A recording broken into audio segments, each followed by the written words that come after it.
The life and times of Nikola Tesla, जिसे लिखा है मार्क सिफर ने। तो इस किताब की अगर हम बात करें तो आप निकोला टेस्ला के बारे में क्या जानते हो? कहीं आप भी तो उसे एक क्रेजी जीनियस नहीं समझते, जिसे कबूतरों से बड़ा प्यार था और वो एलियन से कम्युनिकेट करता था। एक ऐसा पागल साइंटिस्ट जिसने डेथ रेस क्रिएट की थी, लेकिन गरीबी और भुखमरी ने उसकी जान ले ली थी। तो सबसे पहले बात करते हैं टेस्ला वर्ड की, जिसका मतलब होता है इलेक्ट्रिसिटी। और इस किताब में आप इसके बारे में पढ़ेंगे क्योंकि टेस्ला अपने नाम को सार्थक करती है। निकोला टेस्ला वो इंसान थे जिनकी बदौलत हम आज अपने घरों में इलेक्ट्रिसिटी यूज करते हैं, चाहे टीवी हो, सेलफोन चार्जिंग या एसी चलाना। आज जो इलेक्ट्रिसिटी हम अपने घरों, ऑफिस और शॉपिंग मॉल्स में यूज कर रहे हैं, ये सब निकोला टेस्ला की वजह से ही मुमकिन है। टेस्ला के टाइम पर थॉमस एडिसन का डायरेक्ट करंट इलेक्ट्रिसिटी का सोर्स हुआ करता था। तो थॉमस एडिसन ने स्ट्रीट लाइट, फैक्ट्रीज, ऑफिसेज और हाउस होल्ड यूज के लिए इनकैंडेसेंट लैंप्स बनाए थे। लेकिन ये लैंप्स ना आए दिन शॉर्ट सर्किट की वजह से फ्यूज हो जाया करते थे और इनसे शॉर्ट डिस्टेंस तक की लाइट ही हुआ करती थी। इसके अलावा इसमें एक कम्यूटेटर और नजदीकी पावर स्टेशन की जरूरत भी पड़ती थी। तो ऑल्टरनेटिंग करंट या एसी टेस्ला का मोस्ट सक्सेसफुल इन्वेंशन है। वो पहला इंसान था जिसने वाइबल एसी सिस्टम क्रिएट किया। उसके रोटेटिंग मैग्नेट मैकेनिज्म से एसी का स्मूथ और कंटिन्यूअस फ्लो पॉसिबल हो पाया था। उसने ही सबसे पहले इलेक्ट्रिक पोस्ट का इस्तेमाल प्रपोज किया था, जिसे कई मील दूर एक सिंगल डिस्ट्रीब्यूशन सेंटर से भी पावर दी जा सकती थी। वैसे एसी के अलावा टेस्ला ने कई और भी अमेजिंग इन्वेंशंस क्रिएट किए। तो कुल मिलाकर के उसके खाते में 300 पैटेंट्स आते हैं। लेकिन इतना सब उसने किया कैसे? उसके मोटिवेशन का सोर्स क्या था? और तो और टेस्ला के जीनियस ब्रेन का सीक्रेट आखिर क्या था? उसकी लाइफ स्टोरी कैसी थी? ये सारे सवाल जो आपके माइंड में आ रहे हैं, उन सभी के जवाब आपको मिलेंगे इस किताब के अंदर। तो चलिए इस जर्नी की शुरुआत करते हैं बचपन से। निकोला टेस्ला स्मिलिजन, क्रोएशिया में एक फार्मर फैमिली में पैदा हुए थे। उनके फादर मिलुतिन एक पैरिस प्रीस्ट थे और उनकी मदर दजोका अपने फैमिली फार्म की देखभाल करती थी। उनके पास कई सारे जानवर और नौकर चाकर थे। निकोलस के दोनों पेरेंट्स अमीर फैमिली से थे। वो अपने 5 भाई बहनों में चौथे नंबर का था। निको से बड़ा एक भाई था डैन और 3 सिस्टर्स थी। दोनों भाई मिलकर के काफी शैतानियां करते थे। दोनों अक्सर अपने विलेज के छोटे से तालाब में स्विमिंग करने जाया करते थे, जहाँ पर वो फ्रॉग्स पकड़ते और छोटे मोटे इन्वेंशंस करते थे, जैसे वाटर व्हील्स बनाना, बर्ड्स पकड़ने के लिए स्नेयर्स बनाना और फिश हुक बना करके फिश पकड़ना। निकोलस जब छोटे थे तो उन्होंने मकाक नाम की एक बिल्ली पाली थी। वो अपनी बिल्ली के साथ घास पर लोट पोट होते और खूब हंसते थे। निकोलस को मकाक से बहुत प्यार था। वो प्यार से उसकी पीठ को सहलाया करते थे और एक दिन उन्होंने देखा कि जब वो बिल्ली की पीठ पर हाथ फेर रहे थे तो उनकी हथेली पर कुछ स्पार्क हुआ। उनके फादर ने कहा कि ये इलेक्ट्रिसिटी की वजह से होता है, जैसे कि बिजली चमकती है। तो कुल मिलाकर के निकोलस का बचपना बड़ा खुशहाल बीता था। उन्हें अपने फार्म और वहाँ के जानवरों से बहुत प्यार था। उनके पास भेड़, चिकन्स, गीज जैसे बहुत सारे जानवर थे, जिनके साथ वो अक्सर खेला करते थे। लेकिन निकोलस जब 7 साल के हुए तो उनकी लाइफ में एक बहुत बड़ा ट्विस्ट आया। उनके बड़े भाई डैन की घोड़े की पीठ पे से गिरने की वजह से डेथ हो गई थी और ये फैमिली के लिए एक बहुत बड़ा झटका था। डैन उनका लाडला बेटा था। डैन की मौत का सदमा सबसे ज्यादा उनकी माँ को हुआ था, इसीलिए निकोलस को एक तरीके से इग्नोर कर दिया गया। अपने भाई की मौत का बर्डन उनके साथ जिंदगी भर रहा। कुछ लोगों का ये भी मानना है कि टेस्ला में न्यूरोटिक टेंडेंसी के पीछे कहीं न कहीं ये वजह भी थी कि उन्हें बचपन में अपनी माँ का प्यार नहीं मिल पाया। निकोलस अपने पेरेंट्स के साथ कभी भी अटैचमेंट फील नहीं कर पाए थे। उन्हें हमेशा ये फील हुआ कि उनके पेरेंट्स उन्हें कम प्यार करते हैं और उस पर सबसे बड़ा दुख उन्हें तब हुआ जब उनकी फैमिली ने अपना फार्म वाला घर छोड़ने का फैसला किया। उनके फादर को सिटी ऑफ गॉस्पिक में नौकरी मिल गई थी और यहीं पर ही निकोलस की स्कूली पढ़ाई शुरू हुई।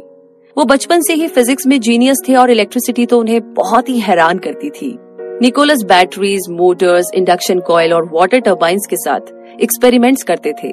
वो काफी इंटेलिजेंट थे और इसीलिए उन्होंने 4 साल के बजाय सिर्फ 3 साल में हाई स्कूल पूरा कर लिया था। ग्रेजुएशन के बाद निकोलस को कोलेरा हो गया था। तब ये बीमारी गॉस्पिक सिटी में एपिडेमिक की तरफ फैली हुई थी। लोगों को लगता था कि कोलेरा पानी से नहीं बल्कि हवा से फैलता है, इसीलिए सिचुएशन और भी खराब हो चली थी। निकोलस पूरे 9 महीने तक बीमार रहे। वो बिस्तर पर थे और ऑलमोस्ट मरने की हालत में पहुंच चुके थे। इसी बीमारी के दौरान उनके फादर ने उन्हें इंजीनियरिंग पढ़ने की परमिशन दी थी, क्योंकि मिलुटिन चाहते थे कि उनका बेटा उनकी तरह एक प्रीस्ट बने। लेकिन उन्हें खोने के डर से वो निकोलस को पॉलिटेक्निक स्कूल गराज ऑस्ट्रिया भेजने को तैयार हो गए। तो ये था सफर स्कूल तक। आगे बात करें अगर कॉलेज की, तो टेस्ला ने chemistry, physics, calculus, machinery, English और फ्रेंच के अलावा बाकी और सब्जेक्ट्स के क्लासेस लेने शुरू कर दिए थे। उनके कैलकुलस के लेक्चरर प्रोफेसर एले ने उनकी प्रोग्रेस स्पीड देख ली थी, इसीलिए वो उन्हें कभी कभी सॉल्व करने के लिए कॉम्प्लिकेटेड प्रॉब्लम्स देते थे। टेस्ला क्लास में 2 घंटे एक्स्ट्रा बैठते थे। वैसे तो उनका मेन फोकस इंजीनियरिंग पर था, लेकिन उन्होंने बाकी और लैंग्वेजेस भी सीखी। टेस्ला 9 लैंग्वेजेस बोल सकते थे। उन्होंने फ्रेशमैन ईयर सारे सब्जेक्ट्स में A+ से पास किया। उनके टीचर उन्हें स्पेशल अटेंशन देते थे, इसीलिए कई बार क्लास के कुछ स्टूडेंट्स उनसे जलते थे। एक दिन फिजिक्स की क्लास में उनके साथ एक लाइफ चेंजिंग घटना घटी। एक डायरेक्ट करंट ग्रामे डायनेमो पेरिस से आया। उसने अपने मॉडर्न इक्विपमेंट्स क्लास के सामने प्रेजेंट किए और एक्सप्लेन करना शुरू किया। अपने नेचुरल स्टेट में इलेक्ट्रिसिटी ऑल्टरनेटिंग होती है, जैसे कोई नदी ऊपर से नीचे और फिर से ऊपर की तरफ बहती है। इसीलिए इलेक्ट्रिसिटी का फ्लो हर सेकंड तेजी से डायरेक्शन चेंज करता है और इसीलिए मशीन में कम्यूटेटर होते हैं। ये स्मॉल वायर्स की सीरीज है जिससे इलेक्ट्रिसिटी सिर्फ एक डायरेक्शन में फ्लो करती है। फिजिक्स के प्रोफेसर प्राउडली अपनी प्रेजेंटेशन दे रहे थे कि तभी टेस्ला ने हाथ उठाया और सवाल पूछा, अगर इलेक्ट्रिसिटी को इसके नेचुरल ऑल्टरनेटिंग फॉर्म में यूज किया जाए तो क्या होगा? क्या होगा अगर हमें पता चले कि हमें कम्यूटेटर की कोई जरूरत ही नहीं है? टेस्ला के इस तरह सवाल पूछने से प्रोफेसर का ईगो हर्ट हो गया था, इसीलिए उन्होंने टेस्ला को गलत साबित करने के लिए मशीन से कम्यूटेटर का प्लग निकाल दिया। मशीन बंद हो गई और उस दिन से टेस्ला AC बनाने के पीछे पड़ गए। वो दिन रात यही सोचते रहते थे कि मोटर्स को बिना कम्यूटेटर के कैसे चलाया जाए। अपने 3rd ईयर में आते आते टेस्ला बोर हो चुके थे। अब वो क्लासेस अटेंड करने के बजाय लाउंज में दोस्तों के साथ कार्ड्स और चेस खेलते थे। वो बिलियर्ड बड़ा अमेजिंग खेलते थे और अपनी पॉकेट मनी उसी में खर्च कर देते थे। टर्म के एंड में टेस्ला ने फाइनली कॉलेज ड्रॉप कर दिया था। जब उनके फादर की डेथ हुई तो टेस्ला को मजबूरी में नौकरी ढूंढनी पड़ी और उन्हें बुडापेस्ट हंगरी में अमेरिकन टेलीफोन एक्सचेंज में जॉब मिल गई। यहाँ पर टेस्ला ने खंभों पर चढ़कर के लाइंस ठीक करने का काम सीखा और वो मैकेनिक तो थे ही साथ एक मैथमेटिशियंस भी थे। टेस्ला ने इंडक्शन का कॉन्सेप्ट सीखा, जिसमें कोई एक ऑब्जेक्ट इलेक्ट्रोमैग्नेटिक चार्ज के साथ दूर से किसी दूसरे इलेक्ट्रोमैग्नेटिक ऑब्जेक्ट को कांटेक्ट किए बगैर ही इन्फ्लुएंस कर सकता है। तो अपने फ्री टाइम में टेस्ला अंटोनी स्निगेती के साथ घूमते थे, जो कि उनका फॉर्मर क्लासमेट था और अब वर्कमेट बन गया था। वैसे AC पर उनका काम अभी भी जारी था। AC कैसे काम करता है ये जानने के लिए टेस्ला ने कई सारी DC मशीन्स को तोड़ा और फिर से बनाया। इस चक्कर में वो ना ढंग से खाते थे और ना ही सोते थे। फिर एक दिन उनकी बॉडी ने गिव अप कर दिया। उनकी पूरी बॉडी बुरी तरह से अकड़ गई थी और उनका सर दर्द से फटा जा रहा था। उन्हें लगा कि अब वो कभी भी ठीक नहीं हो पाएंगे, लेकिन उनके दोस्त स्गेती उनकी हेल्प के लिए आए। उन्होंने टेस्ला को एक्सरसाइज करने के लिए एनकरेज किया। एक दिन पार्क में वॉक करते हुए टेस्ला को एक स्ट्रॉन्ग फीलिंग आई। उन्हें आइडिया आया कि AC को कैसे चलाना है। उन्होंने तुरंत अपना आइडिया वहीं पर सैंड में एक लकड़ी से लिख दिया। टेस्ला के इस फेमस डायग्राम को मैग्नेटिक फील्ड रोटेशन कहा जाता है। DC में इलेक्ट्रिसिटी ट्रांसमिट करने के लिए एक सर्किट होता है। AC के लिए टेस्ला ने 2 सर्किट यूज किए। इमेजिन कीजिए कि रोटेटिंग सर्कल्स एक के ऊपर एक रखे हैं। हर सर्कल में एक दूसरे से 90 डिग्री की दूरी पर 4 मैग्नेट्स लगे हैं और हर एक मैग्नेट दूसरे वाले को इंडक्शन के थ्रू इन्फ्लुएंस कर रहा है और सर्कल्स का रोटेटिंग मोशन इलेक्ट्रॉन्स को घुमाएगा, चाहे चार्ज नेगेटिव हो या पॉजिटिव। टेस्ला ने पता लगाया कि ये आइडिया हर तरह के इक्विपमेंट पर काम कर सकता है। वो अपने माइंड में मोटर्स चलते हुए देखते थे, फिर वो उसे ड्रॉ कर लेते और फिर अपनी नोटबुक में मैथ करते। इसी बीच टेस्ला और स्गेती दोनों को पेरिस की एडिसन लाइटिंग कंपनी में जॉब का ऑफर मिला, जिसे उन्होंने खुशी खुशी एक्सेप्ट कर लिया था। तो ये था कॉलेज का सफर और आगे हम बात करेंगे Tesla meets the visit of Menlo park. तो यहाँ पर 1880 के दौर में इनकैंडेसेंट लैंप एक रेवोल्यूशन बनकर आए, जिसे थॉमस एडिसन ने इन्वेंट किया था। उसके पहले घरों में, सड़कों पर, रेल रोड्स और बाकी जगहों में गैस लैंप यूज होते थे, लेकिन एडिसन के इनकैंडेसेंट लैंप्स ने अमेरिका और यूरोप के लोगों की लाइफस्टाइल को इम्प्रूव कर दिया था। टेस्ला यहाँ की जगमगाती सिटी लाइफ को देख करके हैरान थे। पेरिस में टेस्ला को कॉन्टिनेंटल एडिसन कंपनी में जॉब मिली, जिसे चार्ल्स बैचलर मैनेज करते थे। बैचलर ने टेस्ला की इनक्रेडिबल स्किल्स देखकर ही उन्हें जॉब ऑफर की थी और कुछ टाइम के बाद उन्हें न्यूयॉर्क भेज दिया। टेस्ला को ईवी सुरसीन फैक्ट्री में रखा गया था, जहां पर लाइट बल्ब और जनरेटर्स बनते थे। इलेक्ट्रिक इंजीनियरिंग में टेस्ला की स्किल्स को यहाँ पर बहुत रिस्पेक्ट मिली। उन्होंने opera houses, theatres, rail road station और कैफे, इन सभी जगहों में लाइटनिंग इंस्टॉल की। उन्हें काम के लिए पेरिस, बवारिया और बर्लिन भी भेजा गया था।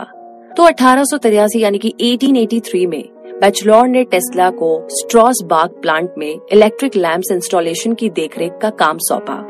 तो यूं ही काम करते करते टेस्ला को जब भी चांस मिलता वो अपने एसी प्रोजेक्ट के एक्सपेरिमेंट में जुट जाते थे।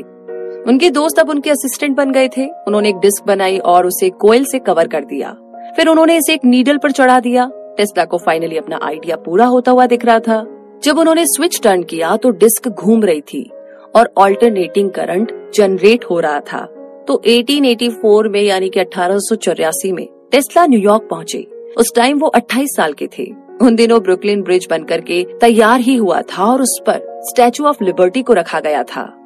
तब एडिसन के लैंप्स ने मेनलो पार्क को रोशन कर दिया था, जहां उस टाइम पर न्यूयॉर्क के सबसे अमीर लोगों के घर थे। इसीलिए थॉमस एडिसन को विजिट ऑफ मेनलो पार्क भी बोला जाता था। एडिसन ने सेंट्रल स्टेशन और वॉल स्ट्रीट की बिल्डिंग्स को लाइट प्रोवाइड की थी। उन्होंने जाने माने बैंकर जेपी मॉर्गन के मैंशन और ऑफिस बिल्डिंग को भी लाइट प्रोवाइड की। फाइनली टेस्ला की मुलाकात थॉमस एडिसन से हुई। वो उनसे सेंट्रल स्टेशन के पास न्यू लेबोरेटरी में मिले थे।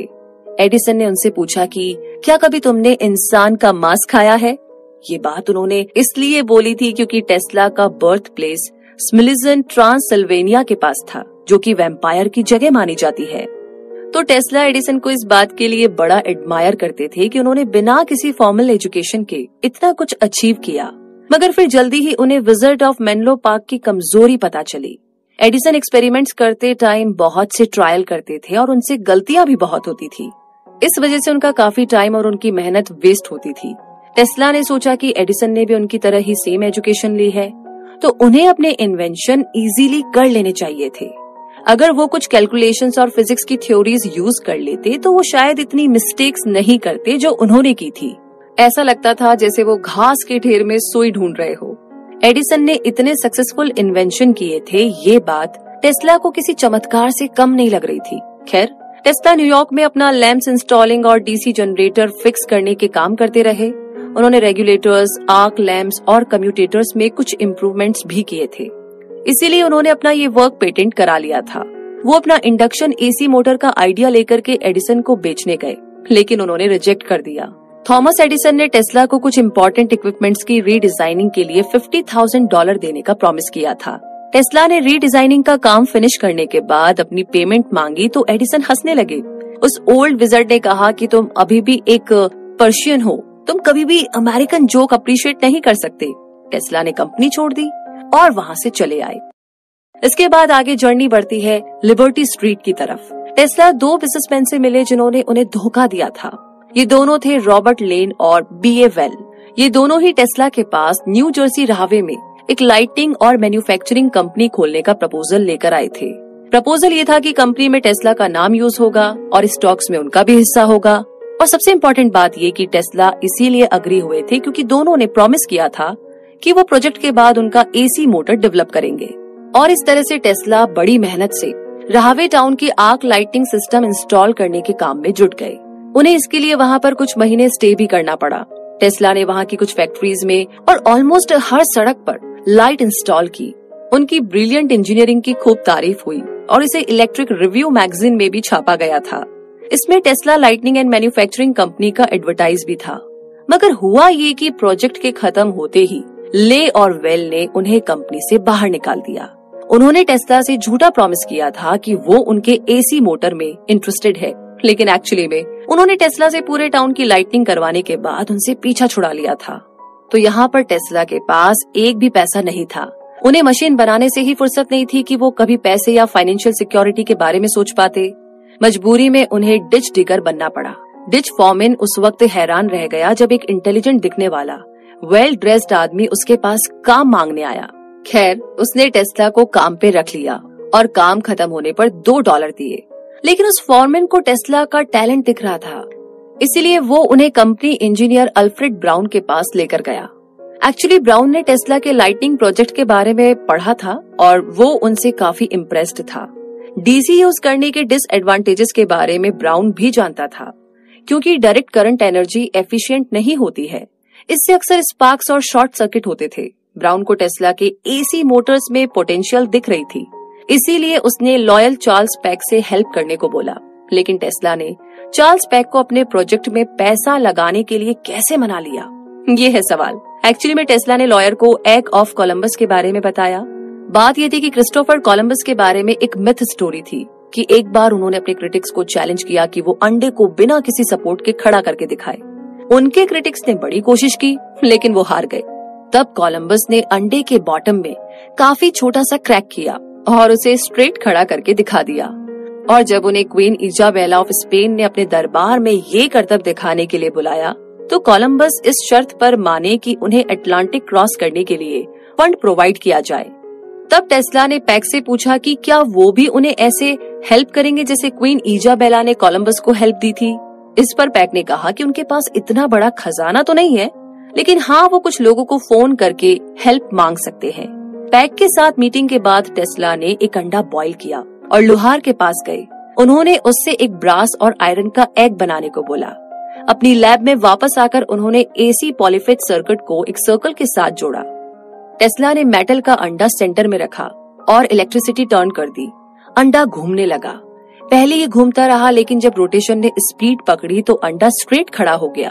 और इस तरह उन्होंने पैक को रोटेटिंग मैग्नेटिक फील्ड का डेमो दिया। और इस आइडिया के साथ टेस्ला, ब्राउन और पैक ने मिलकर के टेस्ला इलेक्ट्रिक कंपनी खोली। उन्होंने 89 लिबर्टी स्ट्रीट में अपनी लेबोरेटरी सेटअप की। टेस्ला ने अपने पेटेंट्स ब्राउन और पैक के साथ बराबर शेयर किए, जो उन्होंने अपने AC dynamo Motors, commutators, power transmissions और कई और इन्वेंशंस के लिए किए थे। तब टेस्ला अपने करियर के पीक पर थे। 15 सालों तक वो लगातार कई अमेजिंग चीजें बनाते रहे और कई पेटेंट्स अपने नाम किए। वो दिन रात काम में डूबे रहते थे। उन्होंने AC system single phase, 2 phase और 3 फेज में कंप्लीट किया। उन्होंने 4 फेज और 6 फेज करंट पर भी एक्सपेरिमेंट किया। फिर उनके लॉन्ग टाइम फ्रेंड इस्गेती उनसे मिलने न्यूयॉर्क आए तो उनके असिस्टेंट बन गए। टेस्ला एक डिजाइनर थे, ब्राउन टेक्निकल एक्सपर्ट और इस्गेती असिस्टेंट। तो इस तरीके से तीनों ने मिलकर के टेस्ला का first AC induction Motors manufacture बनाया। और इस दौरान पैक फंड जमा करने के लिए बैंकर्स और इन्वेस्टर्स को ढूंढ रहे थे। टीसी मार्टिन, इलेक्ट्रिक रिव्यू के एडिटर ने उनका लैब विजिट किया। टेस्ला के वर्क स्किल और परफेक्शन लेवल देखकर इस बार भी वो बहुत ही इम्प्रेस थे। मार्टिन ने टेस्ला को American institute of electric engineers यानी AIEEE में लेक्चर देने के लिए कन्विंस कर लिया था। मई 1888 यानी कि 1888 में टेस्ला ने a new alternating current motor पर अपनी स्पीच दी और रातों रात फेमस हो गए। उन्होंने अनाउंस किया कि एसी सिस्टम बिना शॉर्ट सर्किट के काम करता है। इलेक्ट्रिक पोस्ट के इंटरवल को डिटरमाइन करने के लिए मैथमेटिकल इक्वेशन की जा सकती है। उनके एफिशिएंट एसी इंडक्शन मोटर से इलेक्ट्रिसिटी को एक सिंगल डिस्ट्रीब्यूशन सेंटर से कई मील दूर ट्रांसमिट किया जा सकता है। ऐसा पहली बार हो रहा था जब इलेक्ट्रिसिटी को लाइटनिंग के अलावा होम अप्लायंसेस और फैक्ट्रीज में मशीन्स के लिए भी यूज किया जा रहा था। टेस्ला के सिस्टम को एक्सपर्ट्स ने भी साबित किया। उनके फेमस लेक्चर से जॉर्ज वेस्टिंगहाउस जैसे बिजनेसमैन मैग्नेट भी इम्प्रेस्ड थे। वेस्टिंगहाउस की पिट्सबर्ग में बहुत बड़ी इलेक्ट्रिक कंपनी थी। वो खुद एक टैलेंटेड इंजीनियर, इन्वेंटर और बिजनेसमैन थे। वेस्टिंगहाउस ने अपनी कंपनी की सेल्स सिर्फ 1 साल के अंदर चौगुनी कर दी थी। वो कुछ टाइम से एसी इंडक्शन मोटर्स ढूंढ रहे थे। उनके पास कुछ प्रोस्पेक्ट्स तो थे, लेकिन वो उतने सेटिस्फाई नहीं हो पा रहे थे।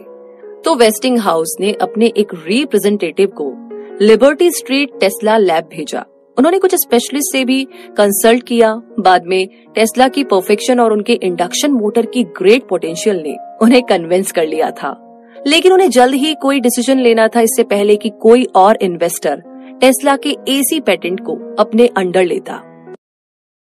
तो आगे बात करें इस जर्नी में इंडक्शन एट पिट्सबर्ग की, तो जुलाई 1808 में टेस्ला फाइनली वेस्टिंगहाउस से मिले। उनके बीच ये एग्रीमेंट हुआ कि टेस्ला को $5,000 कैश, हर 6 महीने तक $20,000 नोट्स और पर वाट $2.50 पेटेंट रियलिटी के लिए मिलेंगे। और अगर टेस्ला 1 साल तक वेस्टिंगहाउस को अपने पेटेंट्स देते हैं तो उन्हें $5,000 मिलेंगे। दूसरे साल में उन्हें $10,000 और उसके बाद $15,000 मिलेंगे। टेस्ला ने डिसाइड कर लिया था कि वो कंसल्टेंट के तौर पर पिट्सबर्ग जाएंगे। उन्होंने इसी इंडक्शन मोटर डेवलप करने के लिए वेस्टिंगहाउस के इंजीनियर्स के साथ एक टीम बनाई। इसके लिए टेस्ला ने कोई प्रोफेशनल फीस नहीं ली, बस अपनी रॉयल्टी पे लेते रहे। वो वहीं पिट्सबर्ग के एक होटल में रहने लगे, लेकिन वेस्टिंगहाउस में टेस्ला सिर्फ 1 साल तक ही रहे क्योंकि बिजनेस में काफी कंपटीशन आ चुका था। थॉमस एडिसन अभी भी डीसी यूज कर रहे थे, हालांकि ये एक डिस्टेंस से पावर ट्रांसमिट नहीं कर सकता था और ना ही कम्यूटेटर के बगैर चल सकता था। और ऊपर से मार्केट में बने रहने के लिए उन्होंने वेस्टिंगहाउस, टेस्ला और एसी मोटर्स के खिलाफ बैड पब्लिसिटी शुरू कर दी थी। तो एचपी ब्राउन नाम के एक इंजीनियर एडिसन के दोस्त थे। ब्राउन के कई कलीग्स के साथ डीसी प्रोजेक्ट्स में काम करते हुए करंट लगने से डेथ हुई थी, इसीलिए ब्राउन अपने एक्सपेरिमेंट्स में एनिमल्स यूज करना चाहते थे। एडिसन ने अपने मेनलो पार्क में ब्राउन का वेलकम किया। ब्राउन ने इलेक्ट्रिक चेयर्स बनाई और उसे $1,600 पर पीस के हिसाब से बेच दिया। उन्होंने डॉग्स के एक्सपेरिमेंट करते हुए उन्हें खूब टॉर्चर किया था। 300 वोल्ट में डॉग डर के मारे भौंकने लगता था। 700 में डॉग खुद को छुड़ाने के लिए स्ट्रगल करता और 1000 वोल्ट्स में डॉग की बॉडी दर्द से तड़प उठती। ब्राउन फिर एसी में शिफ्ट करते थे और सिर्फ 300 वोल्ट्स में ही बेचारे कुत्ते की डेथ हो जाती थी। विलियम कैम्बलर नाम के एक गैंगस्टर का कैपिटल पनिशमेंट ब्राउन के इलेक्ट्रिक चेयर के लिए एक टेस्ट केस बन गया था, जिसने कुल्हाड़ी से अपनी गर्लफ्रेंड का मर्डर किया था। एग्जीक्यूशन वाले दिन जब उसे चेयर पर बैठाया गया तो कैम्बलर के मुंह से झाग निकला और उसकी बॉडी बहुत जोर जोर से हिलने लगी। देखने वाले हैरान रह गए। ब्राउन ने इलेक्ट्रिक चेयर पर एसी यूज किया था। एडिसन ने कैम्बलर का केस यूज करते हुए एसी कंडेम के लिए 24 डॉग्स को टॉर्चर किया और बाद में ये स्टेटमेंट दिया कि ये वेस्टिंगहाउस की टेक्नोलॉजी है जिससे कि दर्दनाक मौत होती है। उनके इस स्टेटमेंट की वजह से वेस्टिंगहाउस की रेपुटेशन के साथ साथ उनके स्टॉक और सेल्स भी डाउन हो गए। तो अब वेस्टिंगहाउस का बिजनेस ठप पड़ गया था। उन्होंने टेस्ला से एग्रीमेंट में से $2.50 रॉयल्टी हटाने के लिए पूछा, तो टेस्ला इस शर्त पर मान गई कि उनके इसी इंडक्शन मोटर्स का डेवलपमेंट कंटिन्यू रहेगा। लेकिन वेस्टिंगहाउस की हालत काफी खराब चल रही थी। उनके इन्वेस्टर्स उन्हें कंपनी के प्रेसिडेंट पोस्ट से हटाने की धमकी दे रहे थे।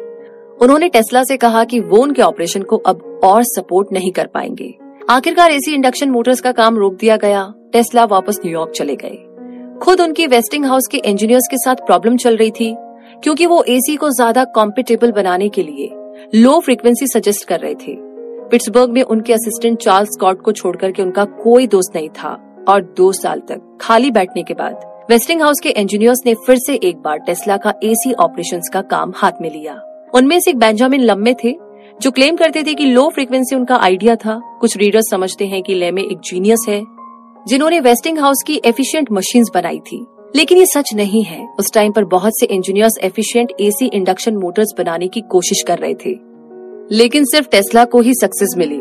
पूरे यूरोप और अमेरिका के इंजीनियर्स ने उनका ही मैकेनिज्म कॉपी किया था।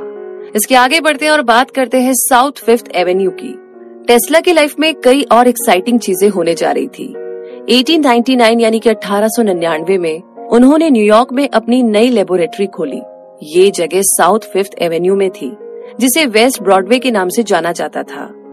उन्होंने 6 स्टोरी बिल्डिंग का पूरा 4th फ्लोर ले रखा था और वो खुद एस्टर होटल में शिफ्ट हो गए थे, जो कि उनका नया रेजिडेंस था।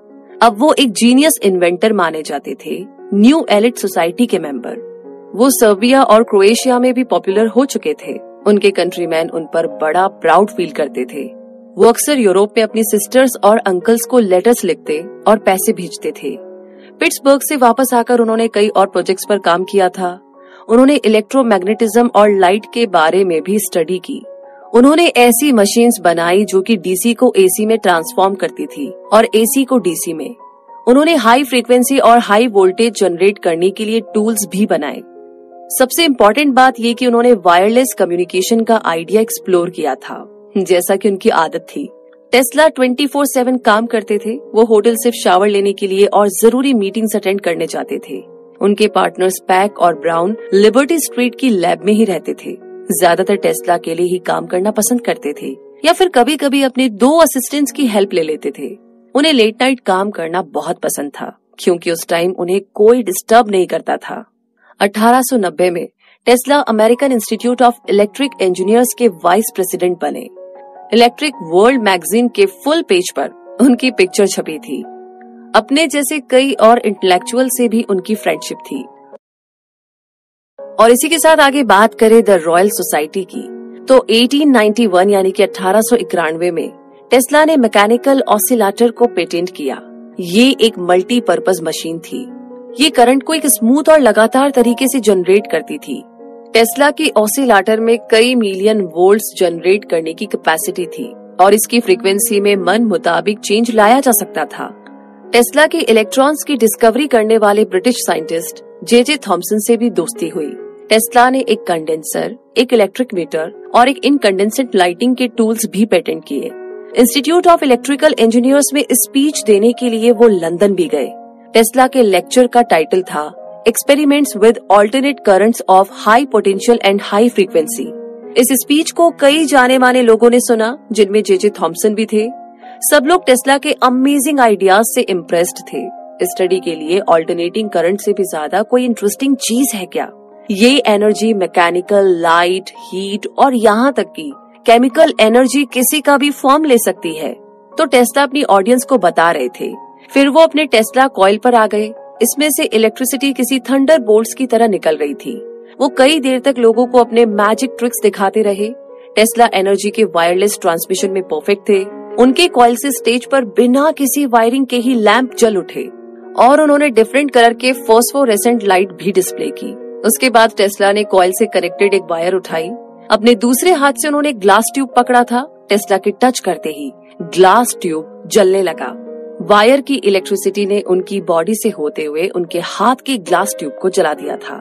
तो उन्होंने ऐसे कई और अमेजिंग एक्सपेरिमेंट्स दिखाकर के लोगों को इम्प्रेस्ड कर दिया था। टेस्ला ने ये कहते हुए अपना लेक्चर खत्म किया कि वायरलेस कम्युनिकेशन में उनका काम जल्दी ही पूरा होने वाला है, जिसके बाद लोग अटलांटिक के पार भी कम्युनिकेशन कर पाएंगे। उनके इन्वेंशन मैसेजेस को मोर्स कोड या ब्लिंक्स ऑफ लाइट में ट्रांसमिट करके अमेरिका से यूरोप पहुंचा सकेंगे। टेस्ला ने ब्रिटेन की रॉयल सोसाइटी में जितने भी एक्सपेरिमेंट्स किए थे वो सबके लिए एकदम नए थे, जो उन्होंने कभी अमेरिका में शो नहीं किए थे। उनकी ऑडियंस उनके साथ कुछ और वक्त बिताना चाहती थी, इसीलिए टेस्ला ने एक सप्लीमेंट्री लेक्चर ऐड कर दिया। ऑडियंस में से कुछ लोगों ने पूछा कि वो अपनी बॉडी में इतना करंट कैसे झेल गए।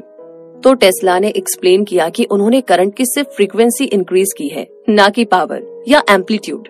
अपनी बात को साबित करने के लिए उन्होंने मशीन को कुछ 10,000 वोल्ट्स पर सेट किया।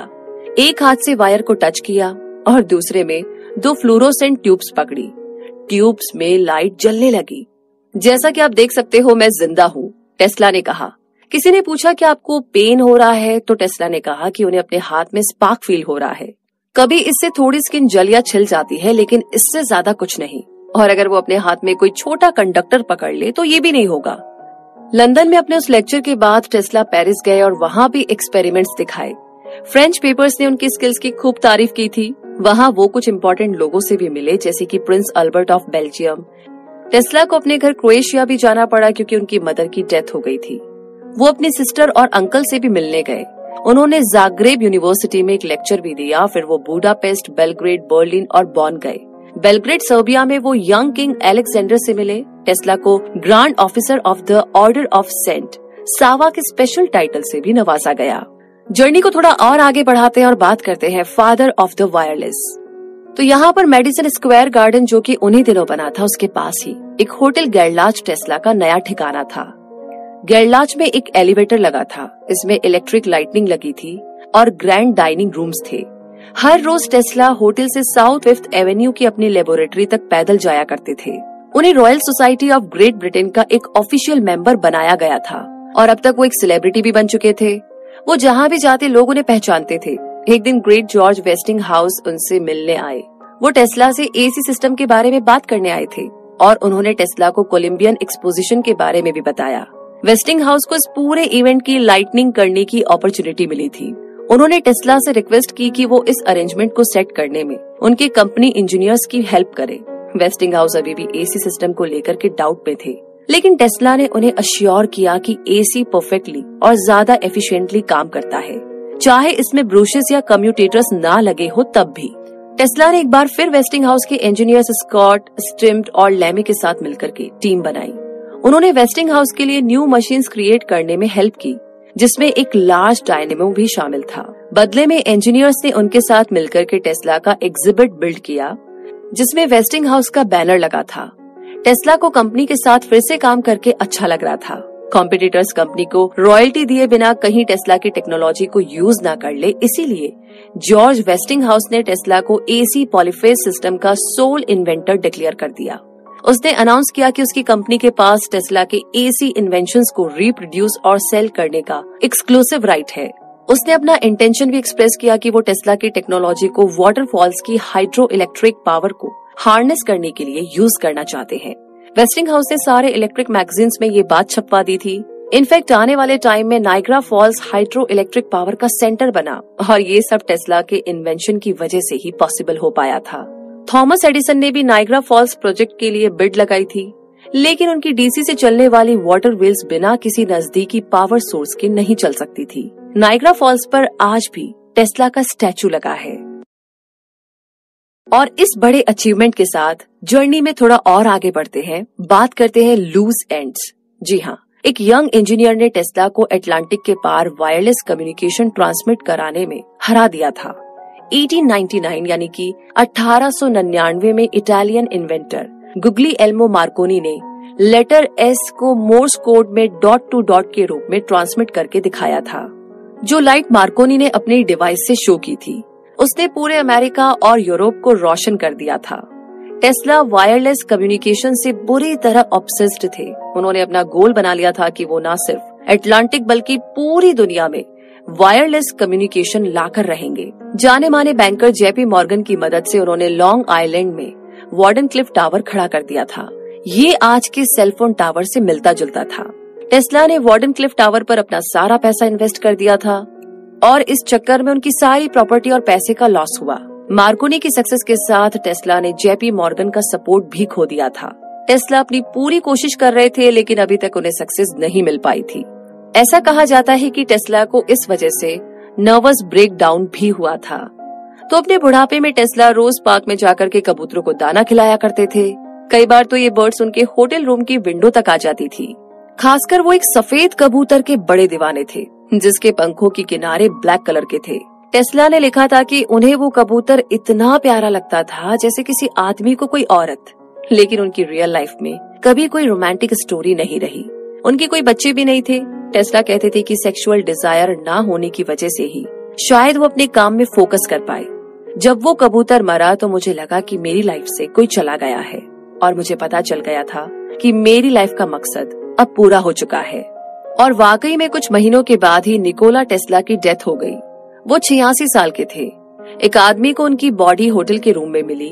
एग्जामिनर ने बताया कि उनकी मौत कोरोनरी थ्रोम्बोसिस की वजह से हुई थी, जो कि हार्ट में ब्लड क्लॉट होता है। इनकी डेथ की खबर सुनकर फर्स्ट लेडी एलेनोर रूजवेल्ट ने लिखा था, प्रेसिडेंट और मैं मिस्टर निकोला टेस्ला की मौत से बड़े दुखी है। उन्होंने साइंस, इंडस्ट्री और इस कंट्री के लिए जो भी कंट्रीब्यूशन दिया है उसे हम कभी भी भुला नहीं सकते। करीब 2000 लोगों ने टेस्ला की फ्यूनरल सर्विस अटेंड की थी। लेकिन ये जर्नी यहीं खत्म नहीं हुई। आगे बात करते हैं द विजर्ड्स लेगेसी। 1956 यानी कि 1956 में टेस्ला की 100 डेथ एनिवर्सरी मनाने के लिए एक सेलिब्रेशन रखा गया था। नोबेल लॉरेट नील्स बोhr की स्पीच इस इवेंट का हाईलाइट थी। बोhr एक डेनिश फिजिसिस्ट थे जिन्होंने क्वांटम मैकेनिक्स को डिस्कवर किया था। यूगोस्लाविया में पोस्टल ऑफिस ने एक कॉमेमोरेटिव टेस्ला स्टाम्प रिलीज किया। इसके अलावा वहां की गवर्नमेंट में टेस्ला की फोटो अपने 100 दिनार के बिल पर भी रखी। वियना और जाग्रेब में टेस्ला का स्टैचू लगाया गया। इलिनॉइस में भी टेस्ला के नाम पर एक स्कूल है। म्यूनिक में मैग्नेटिक इन्फ्लुक्स इंटेंसिटी यूनिट का नाम टेस्ला है, जो कि इंस्टीट्यूट ऑफ इलेक्ट्रिक कमेटी ने अप्रूव किया था। तो 1976 यानी 1976 में नाइग्रा फॉल्स पर टेस्ला स्टैचू लगाया गया, जिसे यूगोस्लाविया ने गिफ्ट किया था। सेम इसी तरह का एक स्टैचू क्रोएशिया में गॉस्पिक के विलेज स्क्वायर पर भी लगाया गया, जहां टेस्ला पैदा हुए थे और उनका बचपन गुजरा था। इतना ही नहीं, बोस्टन की म्यूजियम ऑफ साइंस में एक बड़ा टेस्ला कॉइल डिस्प्ले में रखा हुआ है। न्यूयॉर्क में टेस्ला मेमोरियल सोसाइटी और इंटरनेशनल टेस्ला सोसाइटी बनाई गई है।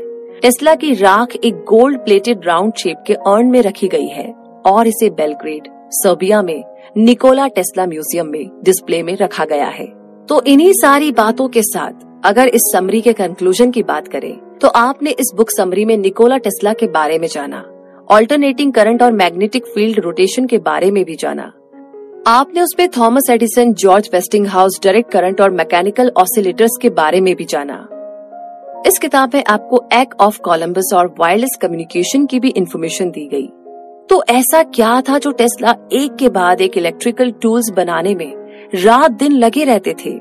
वो कहते थे कि उनका अल्टीमेट गोल है कि वो ह्यूमंस के लिए फिजिकल लेबर कम करना चाहते हैं ताकि वो ज्यादा फोकस बाकी क्रिएटिव चीजों में लगा सके। वो हम सबको बेसिक टास्क के बोझ से बचाना चाहते थे ताकि हम लोग इंटेलेक्चुअल एक्टिविटीज पाए। आप अपने इलेक्ट्रॉनिक मशीन से क्या करते हैं, या आप अपने खाली टाइम में क्या करना पसंद करते हैं? तो अगली बार जब आप वॉशिंग मशीन या एलिवेटर यूज करें तो अपने आप से पूछिए, क्या आप टेस्ला का विजन पूरा कर रहे हैं? क्या आप अपना स्पेयर टाइम और एनर्जी का यूज कुछ क्रिएटिव, कुछ इंटेलेक्चुअल या कुछ मीनिंगफुल बनाने के लिए वाकई कर रहे हैं? निकोला टेस्ला शायद यही उम्मीद करते हुए इस दुनिया से गए होंगे। तो चलिए हम इस ब्रिलियंट इन्वेंटर को शर्मिंदा ना करें, जिन्होंने हमें एफिशिएंट इलेक्ट्रिसिटी प्रोवाइड कराने के लिए अपनी बेसिक नीड्स की भी परवाह नहीं की। उस टैलेंटेड इलेक्ट्रिक इंजीनियर को हम सलाम करते हैं, जिनकी वजह से आज हमारी लाइफ ज्यादा कन्वीनियंट और कंफर्टेबल है। तो चलिए हम खुद से आज ही प्रॉमिस करते हैं कि हम कुछ ऐसा करेंगे जो डिस्ट्रक्टिव नहीं बल्कि क्रिएटिव हो, जो हमें जिंदगी में पीछे नहीं बल्कि आगे ले जाए। हम टेस्ला जैसे ग्रेट लोगों की शुक्रगुजार है, जिनकी वजह से हम अपनी जिंदगी में बेटर और हायर पर्पस को अचीव कर सकते हैं।